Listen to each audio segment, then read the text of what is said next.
Okay, so does anyone think it's kind of weird that these once in 100-year floods are happening once every few years now? Like, the easiest response is, oh, it's climate change, which would be kind of right, a little bit unclear and a bit dismissive, but yeah, I mean, that's okay, I understand. Or I do now, because I spoke to this bloke, Professor David Crowley, who was previously the chief research scientist at the CSIRO, so you get the idea, he knows his shit, right? He's one of the 99% of scientists who agree that human-caused climate change is making these weather events worse. Like how as the planet heats up, the atmosphere is holding more moisture, which Professor Crowley says is making these weather events more intense. It puts the weather on steroids. It means that increases the intensity and increases the frequency of extremes, and those extremes get bigger, more intense. And that's why, in some sense, steroids were banned in athletics.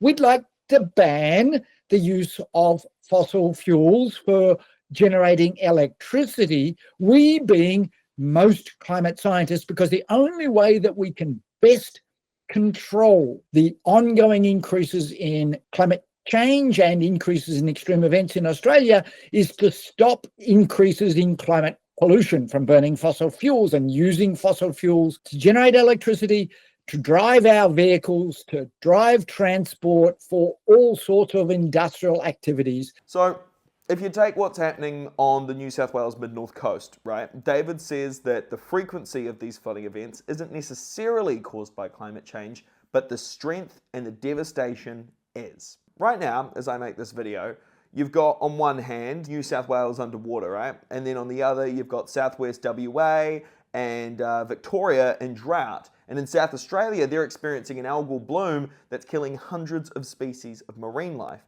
and making the water look like this. Are they all linked? Well, David says that these events are all consistent with the impacts of human-caused climate change altering atmospheric and oceanic conditions and shifting weather systems. Not to mention that the current wet weather conditions have meant that more plants have grown, leading to more things to burn in future bushfires. Plus, the projected rising temperatures in the coming decades mean that future bushfire seasons could be worse than black summer fires. And I'm not trying to sound like some alarmist or a protester type, that's not me, but this is the advice from a bloke who actually knows what the fuck he's talking about in comparison with, I don't know, this. Some people just couldn't wait to blame it on climate change. I mean, who cares if there are people dead and people losing their homes, because there are political points to be scored. But at least the Prime Minister is acknowledging the fact that climate change is making these weather events worse. And we're doing the whole renewables plan. Still, Professor Crowley says that the government needs to walk the walk. I mean, the renewables transition is one thing, but we're also the second largest coal exporter, so that's not helping. I still don't understand why they want to increase the exports, because they know that that will make climate change worse for Australians and increase these extremes.